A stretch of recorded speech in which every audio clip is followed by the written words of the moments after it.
My name is Anna, and I'm 27 years old.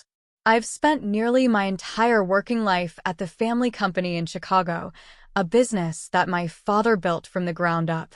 It's a company worth $200 million, a testament to his relentless work and vision. Growing up, I watched my father dedicate countless hours to the business, working late into the night and making sacrifices to ensure its success. He wasn't just a businessman. He was a pioneer who believed in the value of hard work and dedication. My parents always encouraged me to follow my own path.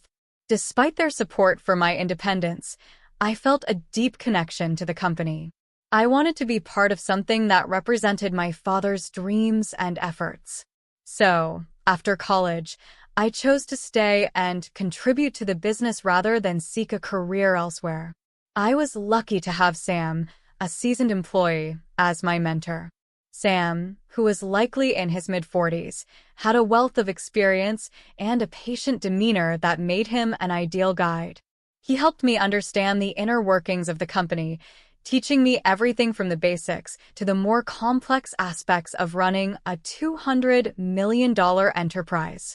His mentorship was crucial in my development, and I took pride in learning every detail about the business. My older brother Jake, 29, had a different vision. He pursued a college education in management and always saw himself as the future president of the company. Jake's approach was less about dedication and more about entitlement. He viewed the company as his ticket to a life of luxury. His lifestyle reflected this attitude, expensive tastes, and a love for the high life. Jake married Lisa, a woman in her late 20s who shared his appreciation for opulence. Their home was a showcase of their wealth, and they were often seen at high-profile events, embodying the image of future success they aspired to. Our father's sudden passing was a shock to everyone.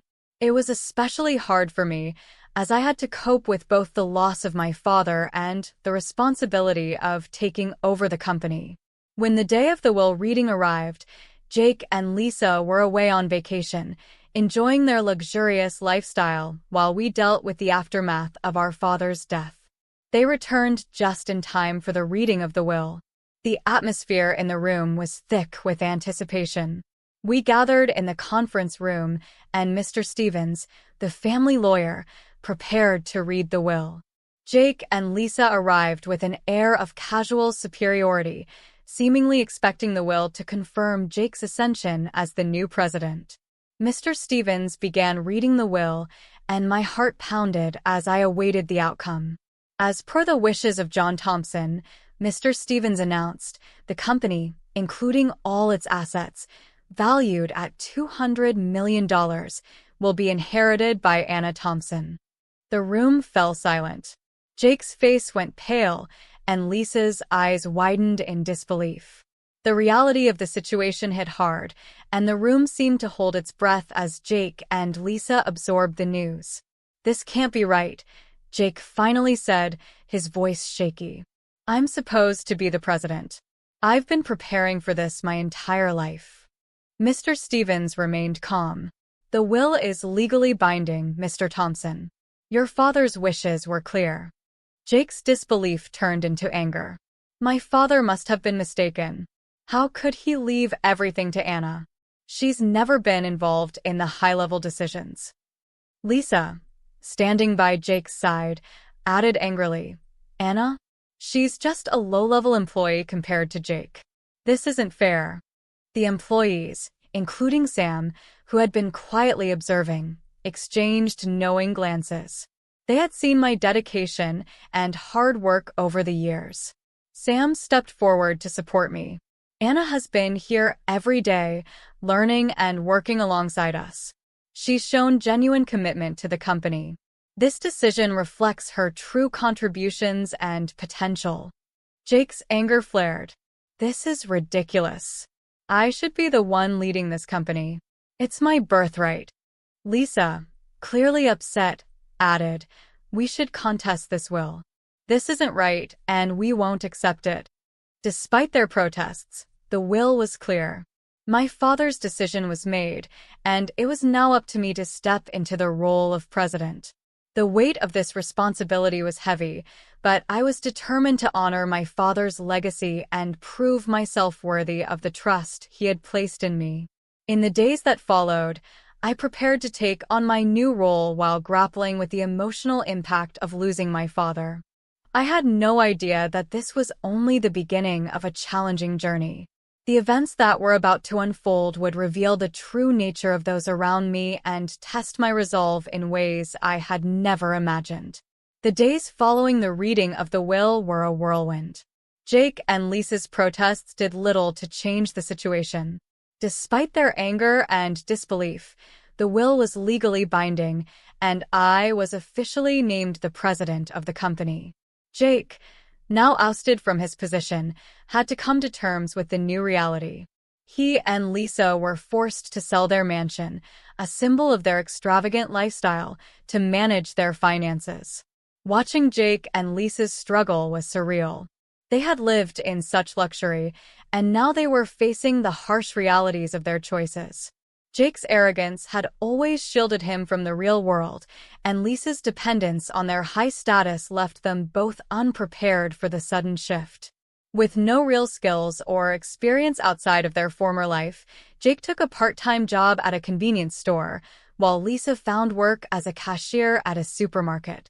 It was a stark contrast to their previous life, and their pride made the transition even harder. As for me, I was determined to prove myself. The transition wasn't easy, but I knew it was essential to keep the company on track. With Sam's guidance, I began to familiarize myself with the intricate details of running a $200 million enterprise. Sam continued to be an invaluable mentor, helping me navigate the complexities of the business and the challenges that came with my new role. The company, despite its success, was not without its issues. There were long-standing problems and areas for improvement that needed immediate attention. I spent countless hours reviewing financial reports, meeting with department heads, and making decisions that would impact the future of the business. The weight of responsibility was heavy, but I was committed to honoring my father's legacy.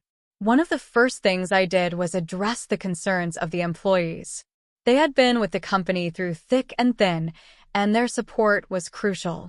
I called a meeting to reassure them of my commitment to the company and to listen to their feedback. "Thank you all for coming," I began, trying to keep my voice steady. "I know the past few weeks have been difficult, and I want you to know that I'm here to support the company and all of you.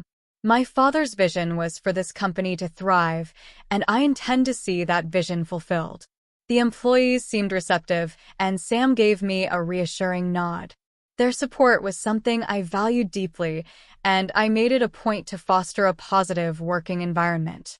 I wanted to create a culture where hard work and dedication were recognized and rewarded.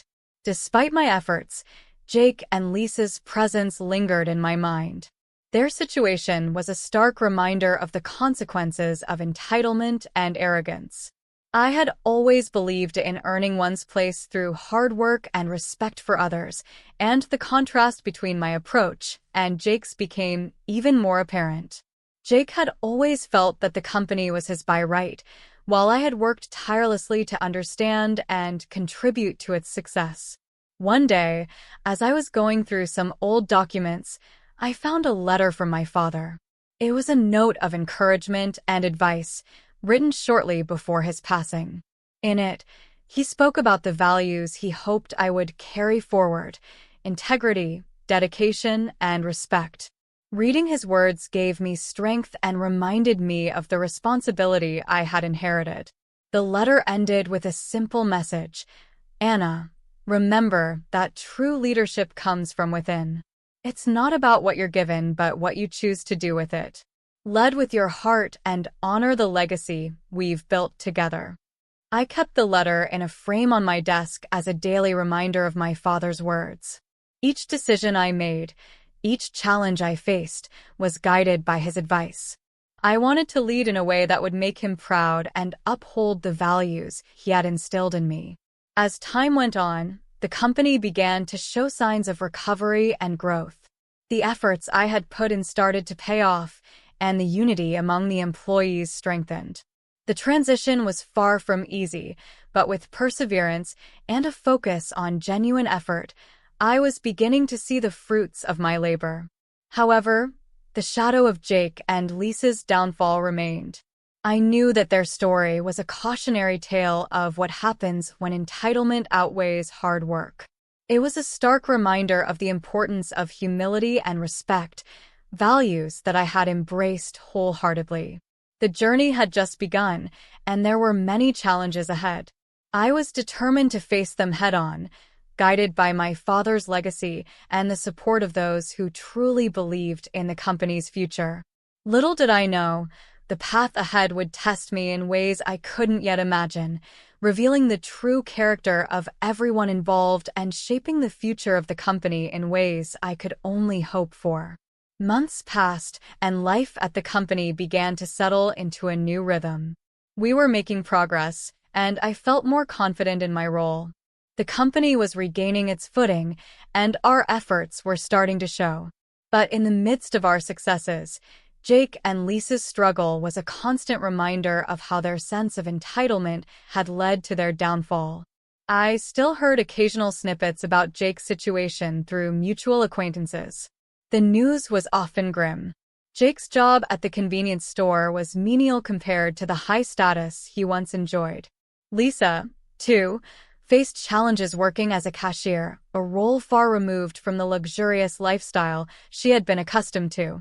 Their pride made it difficult for them to openly discuss their difficulties, but it was evident that their lives had been turned upside down. One afternoon, I received a call from Sam. "Anna, I think you should come by the office early tomorrow. We need to discuss some issues that have come up." The tone of his voice was serious, and I could tell it was something important. I agreed to meet him, and the next morning, I arrived at the office early. Sam was already there, waiting in his office. "Good morning, Anna," Sam said, motioning for me to sit down. "We've been having some issues with one of our major clients. They're considering pulling their account due to some unresolved problems." I listened intently as Sam outlined the situation. The client's dissatisfaction was largely due to some lapses in our service, which had happened before I took over. It was a critical account, and losing it would be a significant blow to the company. "We need to act quickly," Sam continued. "I've already scheduled a meeting with the client, but we need to come up with a plan to address their concerns and convince them to stay." I spent the rest of the day working on a strategy to save the account. It was a challenge, but I was determined to resolve the issue. By the end of the day, we had a comprehensive plan in place, and I felt confident about the upcoming meeting. The meeting with the client went well. I presented our plan and assured them that we were taking immediate action to address their concerns. After a tense discussion, they agreed to give us another chance. It was a relief and a testament to the hard work of everyone involved. As the days went by, the company continued to improve. We were regaining lost ground and building a stronger foundation for the future. But despite the progress, Jake and Lisa's situation weighed heavily on my mind. Their story was a painful reminder of the consequences of entitlement and arrogance. One evening, I received an unexpected visitor at the office. Jake, looking weary and disheveled, stood at the door. I was taken aback. "Anna," he said, his voice tinged with frustration and desperation. "Can we talk?" I nodded and invited him in. We sat in my office, and he began to speak, his tone a mix of bitterness and resignation. "I didn't think it would be this hard," Jake admitted. "Lisa and I thought we could get by on our past status, but we were wrong. It's been a tough road, and I'm struggling to find a way back." I listened, trying to understand his perspective. "Jake, you've always believed that the company was your right. But it wasn't just about the position. It was about the work and respect that come with it. Entitlement doesn't lead to success. Hard work and humility do." Jake's face showed a flicker of realization, but he didn't respond immediately. "I know you're right," he finally said. "I guess I didn't fully appreciate that until now. I've been trying to make sense of it all." We talked for a while longer. It was a difficult conversation, but it was clear that Jake was beginning to understand the importance of the values I had embraced. His journey was far from over, but perhaps there was a chance for him to rebuild, not just his life, but his understanding of what true success meant. As Jake left the office, I felt a mixture of emotions. It was hard to see him in such a state, but it was also a reminder of the importance of the path I had chosen. The contrast between our journeys was stark. While I worked hard to restore and build the company, Jake faced the harsh reality of his choices. The lessons from these experiences were becoming increasingly clear. True leadership and success come from genuine effort and respect for others, not from entitlement or a sense of inherited privilege. It was a painful but necessary lesson, and it was shaping both our lives in ways we hadn't anticipated. Little did I know, the challenges ahead would test these lessons even further, revealing more about our characters and the true nature of success. The months that followed Jake's visit were transformative for both him and me. While I continued to focus on strengthening the company, Jake and Lisa were slowly adjusting to their new reality. Their struggle was evident, but so was Jake's effort to learn from his past mistakes. One day, I received a call from Sam, who sounded unusually excited.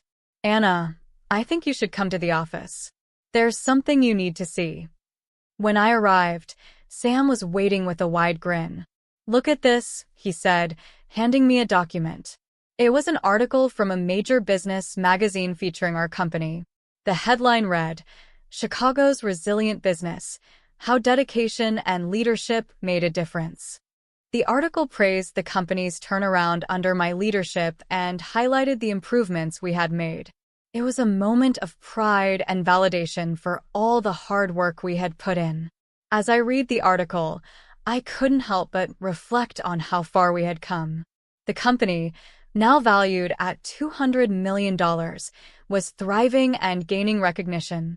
The sense of accomplishment was immense, but it was also a reminder of the values that had guided us through tough times: humility, hard work, and respect.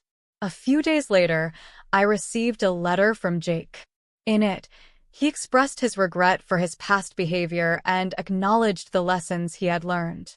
He wrote about his ongoing efforts to rebuild his life and find a new sense of purpose. "I've come to understand that success isn't just about a title or wealth," he wrote. "It's about the work you put in and the respect you earn along the way. I'm learning that now, and I wanted to thank you for showing me that." The letter was heartfelt, and it was clear that Jake was making an effort to change his perspective. It wasn't an easy road for him, but the acknowledgement of his mistakes and his willingness to learn were significant steps in the right direction. Life at the company continued to be fulfilling. With the support of Sam and the rest of the team, we had created a strong, cohesive environment where everyone felt valued. The challenges we faced had only strengthened our resolve and deepened our commitment to the values we believed in. Jake and Lisa's story was a poignant reminder of how entitlement and arrogance could lead to hardship, while genuine effort and humility paved the way to true success. Our paths had diverged significantly, but the lessons learned were invaluable. As I looked out from my office window, reflecting on the journey we had been through, I felt a deep sense of satisfaction. The company was thriving, my efforts had paid off, and the values of hard work and respect had guided us to success. Jake's journey was still unfolding, and while he faced his own challenges, it was clear that he was on a path of growth. Our stories were intertwined by the lessons we had learned and the contrasts that had shaped our lives. In the end, the true measure of success was not in the inheritance or the titles we held, but in the character we built and the impact we made.